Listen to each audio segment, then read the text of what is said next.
I would honestly, the win Saturday, I was just so proud of our guys. You know, we were shorthanded. To come back from 2 down, get a big win on the road, it just again shows the resiliency of this group that they've shown all year, and it was a really good win that solidified a series win against them. We won 3 or 4, so that's good. But just a really good road win. What happened Friday? Game. Yeah, you know, it got completely out of control. Unfortunately, you know, there was. You could call it a minor scrum at the end of the game that led to, you know, 2 of their guys and 2 of our guys going into the box with 16 seconds left. It's the type of scrum that nobody would probably even talk about had what happened not happened after that. And then obviously we were down 5-on-3, D-zone draw. We sent 3 guys out to finish the game with no intentions of anything getting out of hand. We won the draw. Their 5 guys jumped our 3. The video's there to prove it. Still even with that, I guess, unnecessary aggression at that point in the game, because you're just looking to run out the clock. I don't think that there was anything excessive that went on in that scrum either. You know, even from their end, you know, 2 of their DQs and 2 of our DQs with Merchant Schmags I thought was way excessive. And it was overblown because of the decision the 2 kids made to come out of the box and do what they did, and it was unfortunate. You know, and I said it yesterday to a couple people, it's not indicative of our player Tucker Ness's character, and it was out of character for him. He's a good kid, he's a good human. He made a really, really poor decision, as did their player. And they're both, you know, paying the consequences of it, and there has to be consequences for doing what they did. You know, people want to criticize the suspension for players that fight, but at the end of the day, fighting is not allowed in college. There's a reason why you get a DQ for fighting and a minimum 1-game suspension for fighting. And I don't think in college hockey or any level of hockey you're ever going to be able to stop heat of the moment, things from happening, and fights from happening, and players playing on the edge.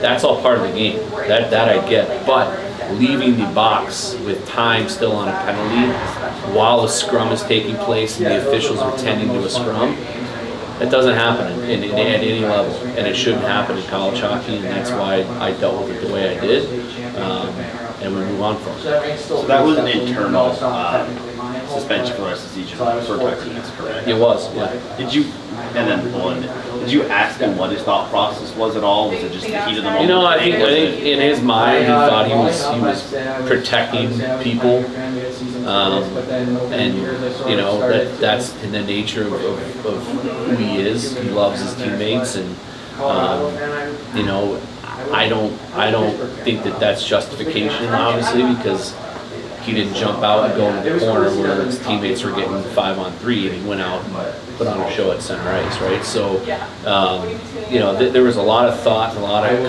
contemplating and discussions internally with you know, our administration and other people at ASU into what went into, you know, how we were going to deal with this and hold him accountable, and that's what we decided. It's always been such a spirited rivalry and always spirited series between you and Alaska. Now as your independent era comes to an end, will you still see them at all in non-con, you know, going into the future, or is that kind of going to end? You know, I mean, for the next 2 years, we don't have them on our schedule. You know, we certainly won't stop scheduling them because of what happened. You know, I know that they would like to take back what happened as well. You know, both players are at fault. But you know, outside of that, it just drew attention to a really good series that didn't need that attention, you know, because of a decision that 2 kids made, and you know, unfortunately their seasons are over, and it shouldn't have to be that way. So yeah, you don't know if you'll see him again in the future. And just besides, well, we again, like, you know, we don't have anything on the schedule the next couple of years just because of so many games that we have to displace and move into the future in lieu of our conference games. So, you know, when we play them next, I just couldn't tell you. A guy like Tyler Gratton, I mean, just absolutely phenomenal. What he's done on the ice and also off the ice. What does he mean to you? Yeah, he's been an unbelievable, you know, guy for us that, we really wish we had more time with him, but he made the most of his 5th year, came here, made a tremendous impact on our program, and he's got 4 games left to make an even bigger one. We're looking to break our program record for single season wins. That's what we're focused on right now. And all those guys in that room were really excited to hopefully get a chance to do that on home ice this weekend. And as a leader, what characteristics does Gratton have that just make him so phenomenal? He just holds guys accountable, and he's just a team guy. He's for the boys and is a great representative of every guy in that room, on every level, with the staff, with the community, with the media. He just gets it. He's mature and he's weathered, and his experience that he brought in is just, he made us better from the minute he got here. So we're thrilled with our time with Tyler, and we'll miss him tremendously, but he's a kid that will forever be a big part of our program. If there was like a message that you had to say was the message you're relaying to the locker room in these last few games, what would that be? We've had a great year, and this has been an awesome team. It's one of those years in college hockey where there's so many really good teams. You look at the years that we got in,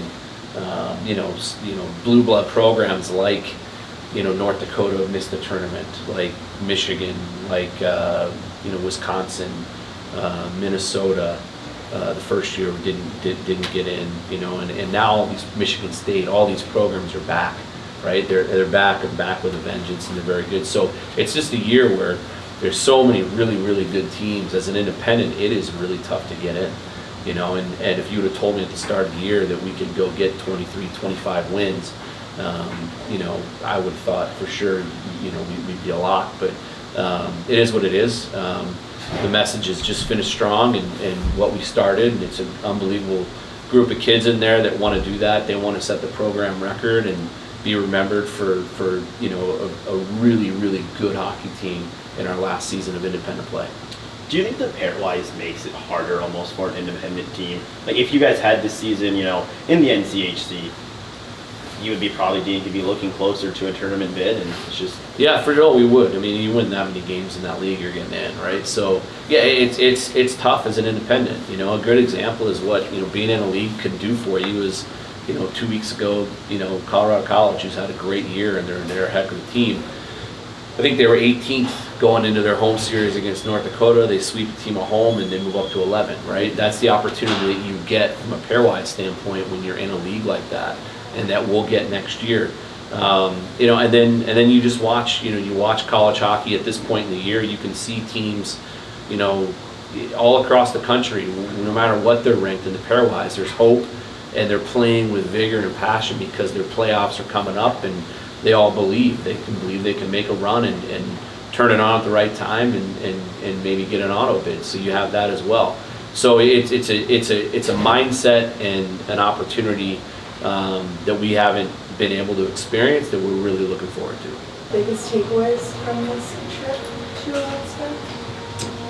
I think our biggest takeaways are we got to know how to manage going to the penalty box and stuff. We took way too many penalties, I think, Friday night, and that ended up honestly probably hurting our season more than ever. And then we knew going to the game refs were going to call everything, and they did, and eventually it caught up to us. What kind of happened at the end of that Friday game? Just the emotions all boiling over? Yeah, I mean, I think we sort of knew when we were down there how our season was sort of on the line in a sense. Had to win, and I think guys sort of it kicked in a little bit, and tempers flared, and that's what happens in a hockey game when you play that team.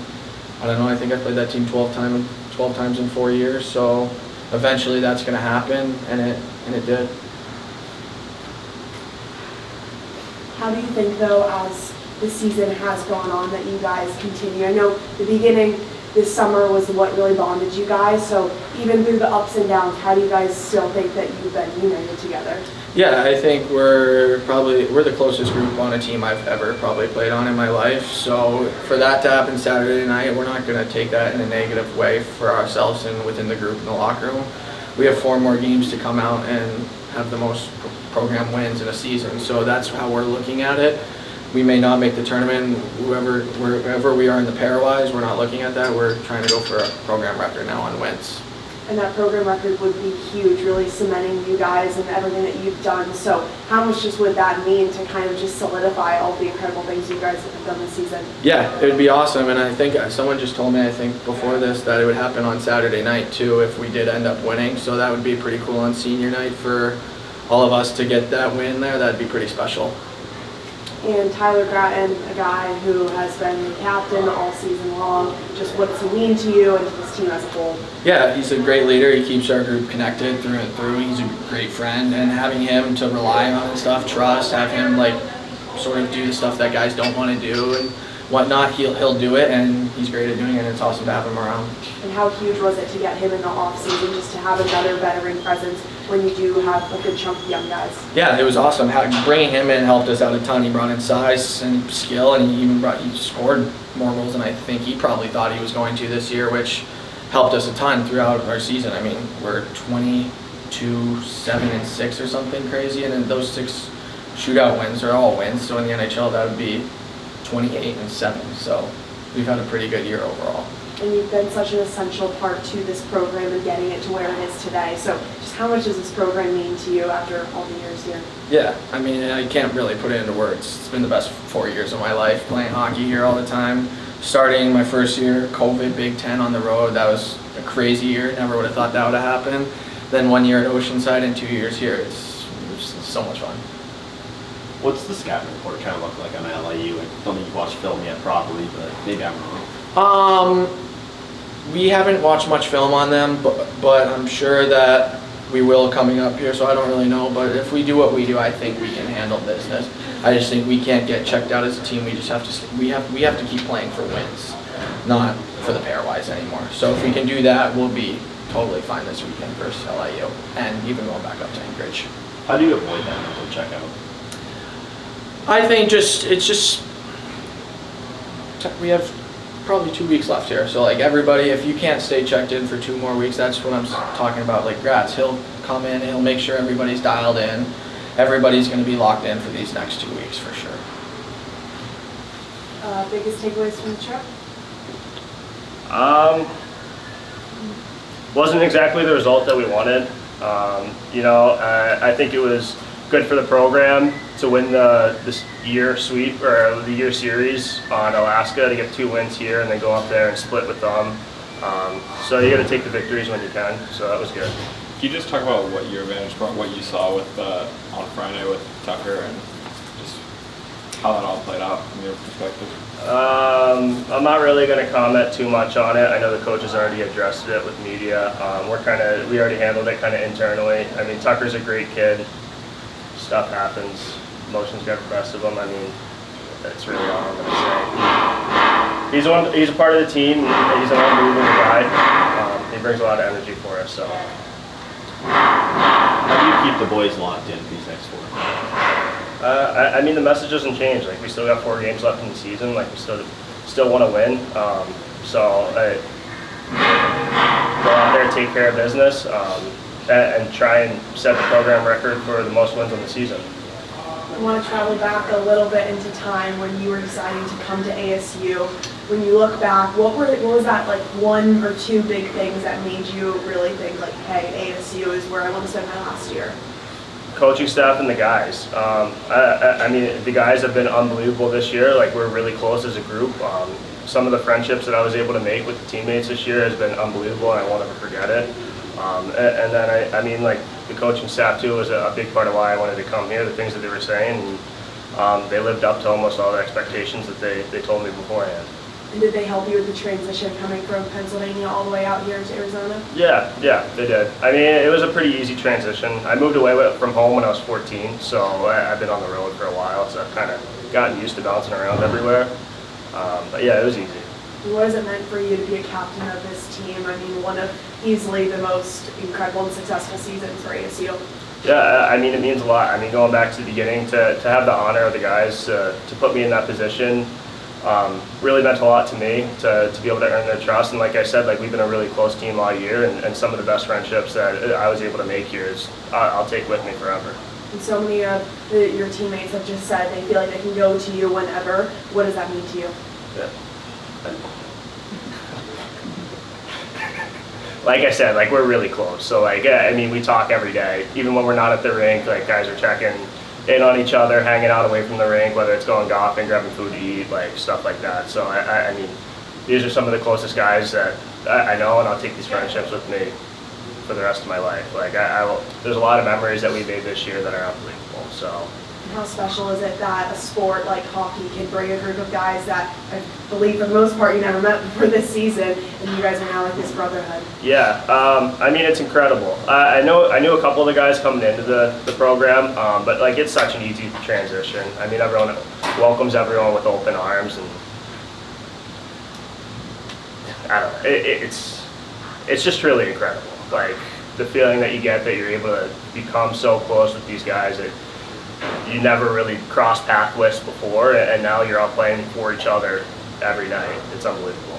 And just looking at your career as a whole, this year at ASU and then at Penn State, is there something that you learned about yourself either on or off the ice just with your collegiate career? Say that again? What's something that you maybe learned about yourself just throughout, you know, all of your time at Penn State, but also here?